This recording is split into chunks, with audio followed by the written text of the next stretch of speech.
Cairo, Egypt. Sitting atop a plateau just a few miles west of the Nile River is the Giza Necropolis, perhaps the most famous collection of ruins in the entire world.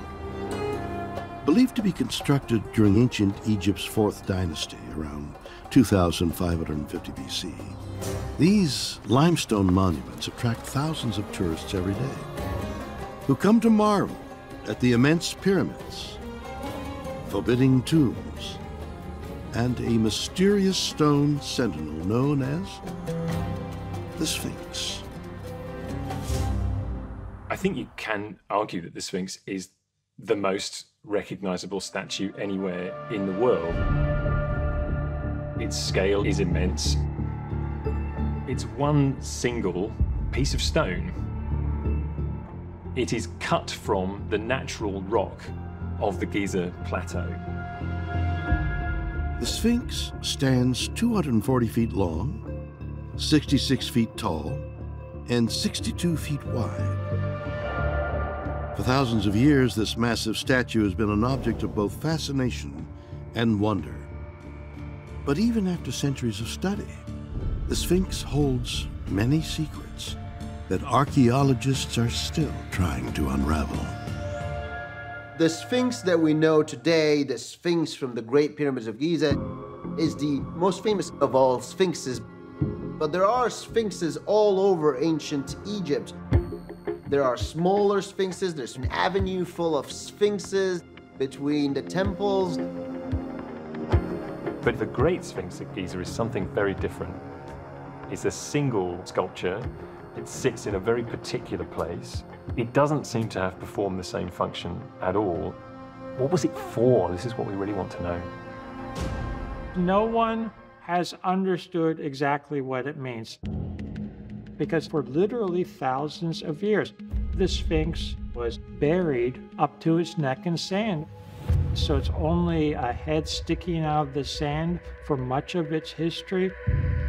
There is a very famous painting of Emperor Napoleon standing in front of the Sphinx, buried still at this point, up to its shoulders.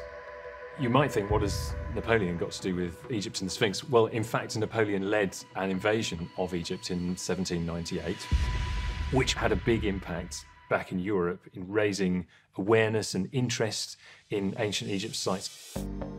It wasn't until the 1920s that a team of archaeologists, led by engineer Émile Barrès, succeeded in unearthing the Sphinx from the desert sands. They were able to expose it and to reveal for the first time in centuries that this was not just a head, a disembodied head, but a full Sphinx sculpture. And this is a watershed moment for us understanding the Sphinx. Archaeologists and Egyptologists like myself believe that the Sphinx was sculpted around 2500 BC by King Khephren as a part of his funerary complex. But a lot of scholars disagree about the Sphinx, and there's a lot of mystery surrounding when was the Sphinx actually sculpted. One of the most important documents we have to do with the dating of the Sphinx is the Inventory Stela. This is a commemorative stone that actually records details of how the pharaoh Khufu repaired the Sphinx after it was struck by lightning.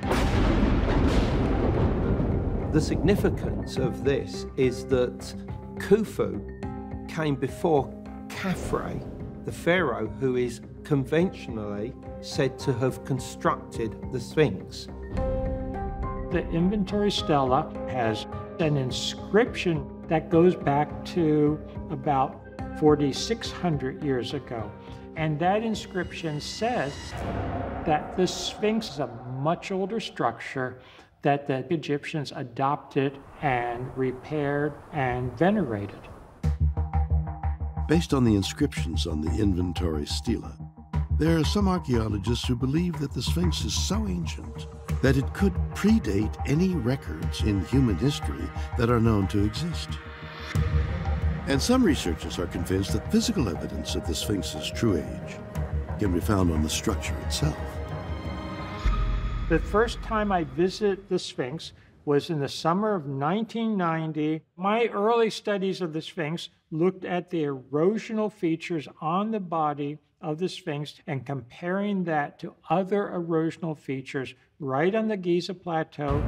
And what I found was the body of the Sphinx and the walls of the Sphinx enclosure are weathered differently than everything else on the Giza Plateau. The rest of the plateau shows classic wind erosion, but what is on the Sphinx is water weathering. It's rainfall, precipitation, and this makes no sense when the Sphinx is sitting on the edge of the Sahara Desert that has been a bone-dry desert for literally thousands of years. So what I concluded is that the body of the Sphinx, and therefore the original statue, had to go back to pre-Sahara times, when there was a much more temperate climate, much more moisture, much more rainfall, and it has to go back not just a little bit into that period, but quite far back, given that we have incredible amount of weathering and erosion on the Sphinx. I now think that it goes back to the end of the last ice age, circa 10,000 BC. I am convinced that it is a ruin from pre-dynastic Egypt.